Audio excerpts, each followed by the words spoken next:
Hey guys, Andy Tran here with InnerBark Outdoors, and in this installment of the off-grid cabin I wanted to go over my rain collection system.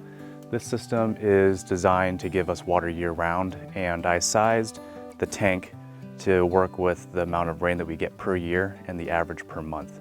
So this particular tank is 1,100 gallons, and with the size roof that I have right now, I'm supposed to get about 4,000 gallons of water per year. How I designed this was I kind of figured how much I need to grab during the super rainy season and how long that will go over to the less rainy months and see how much it'll drop. So a lot of calculations, but for my region, this is what I found. What makes this a little bit more complicated than a standard cistern system is that I have a leaf eater right here for the downspout. So what that will do is that will take out some of the larger particulates and the larger leaves and then make sure that it gets flushed out. And that's particularly important because, you know, when you're in a region like this, there's pine needles, there's trees pretty much everywhere. And despite the fact that this is not the windward side, there's quite a bit of things that get blown around even on the downwind side. So the second thing that I did with this thing is the overflow, instead of just flowing out the top, is actually getting sucked down from the bottom. So with these little ports here, they're actually threaded on either side. So I can put fittings on both ends, and there's a tube that goes down and sucks water from the bottom. So all that sediment that settles down over time should get pushed out and then go out to the overflow drain. The bottom port of this water cistern, I decided to put a two-way valve, one with a 3/4 garden hose mount and the other side with a PEX mount, which is going to go directly into the cabin through a pump and then through the filters. Oh, there it is, there it is. Whoa. The cabin didn't come with any gutters, but it did come with bats. I'll need to build them a new home some point later. There he goes. We installed metal gutters to collect the water at a single point and to protect our foundation.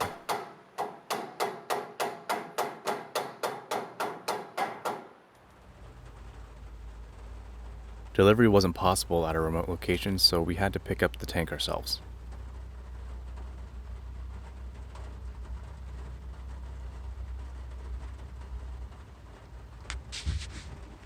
Right. There she blows. Now, these things are pretty lightweight, and I use quite a few straps. But for some reason, I don't think there's enough. We'll see. It's raining on the day of our installation, so we'll complete as much as we can under cover to keep the parts dry. To connect all of the 3/4 fittings, I'm cutting up sections of 3/4 pipe. I wish I had all of my tools with me, but a Leatherman will do at this point.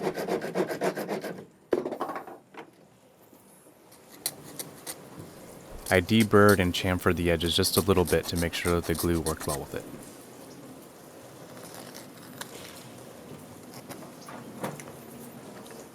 Now that I have all the pieces, we'll do a dry fit. I'm just gonna dry fit.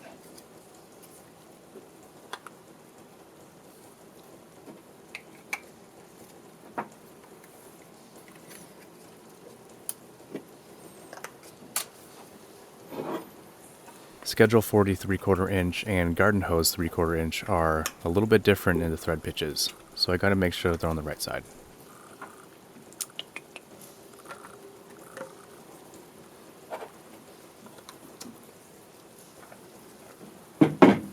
The 2-part cement seals the deal.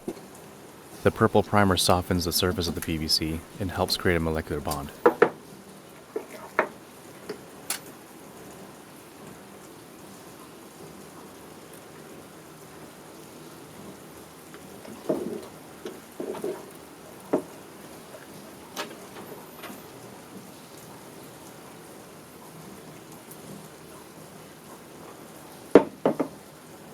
Then we'll start to use the clear cement. This 2-inch to 3/4 inch bushing steps down the large port to something easier to manage and cheaper with parts and valves.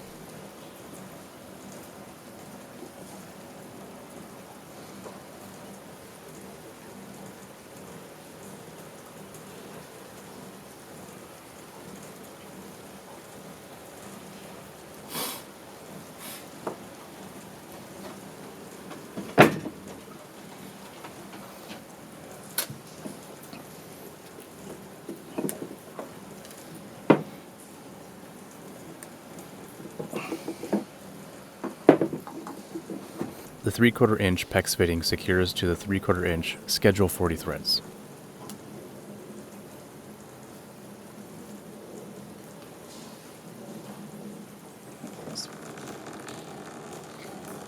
The male 2-inch thread to slip fitting gets secured before gluing it, since I didn't know where it would bottom out and I didn't know where the top would be.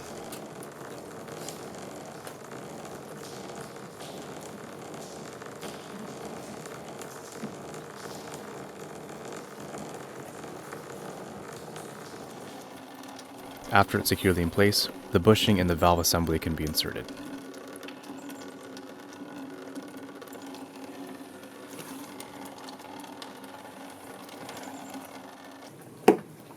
I keep on forgetting to bring up a marker to the cabin, so I'm using my knife to mark the location for the leaf feeder.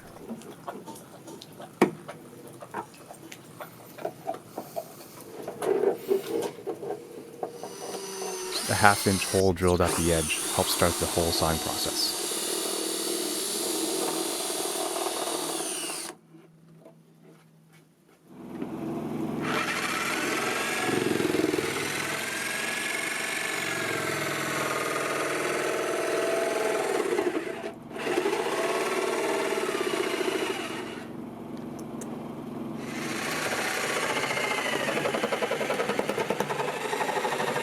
I ran into some roadblocks with the jigsaw, so the Leatherman it is.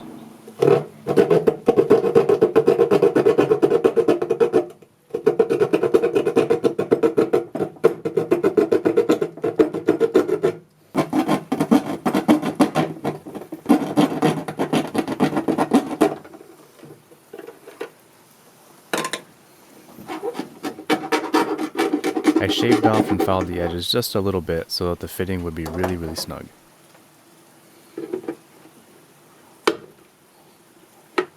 This would prevent any bugs or anything like that from getting inside. And the leaf feeder attaches very nicely.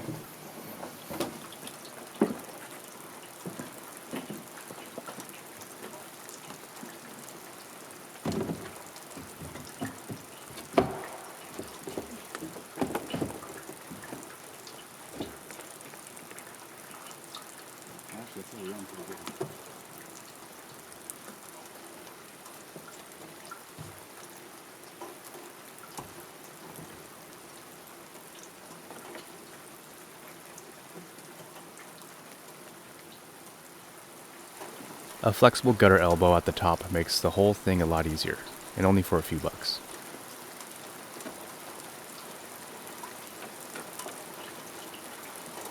Yeah.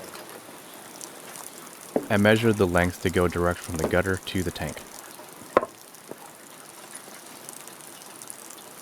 The wife wants me to do a downspout that bends back to the cabin and then back out to the tank. Let's take a vote. Should I keep the straight pipe as it is, or make the S-turn like she wants it? Comment down below.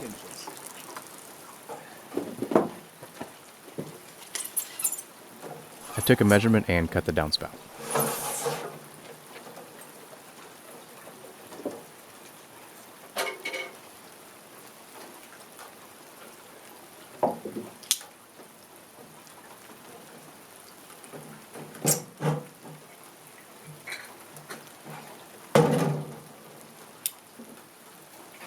After struggling a couple minutes with the wrong type of metal shear, I switched to a knife. True gutter shears work much better for this application, but because I don't do it very often, I'm not about to spend money on it.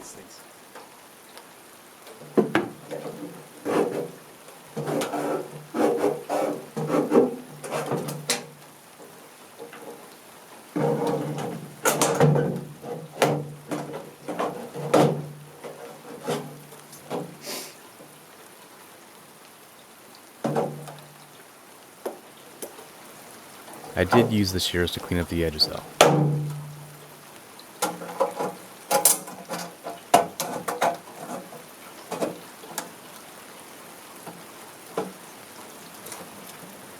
And once everything is cut, I went and pieced everything together.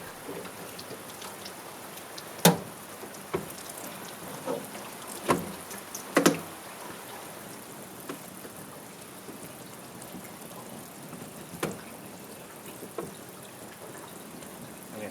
maintain that. A downpipe on the inside will take overflow from the bottom of the tank instead of from the top.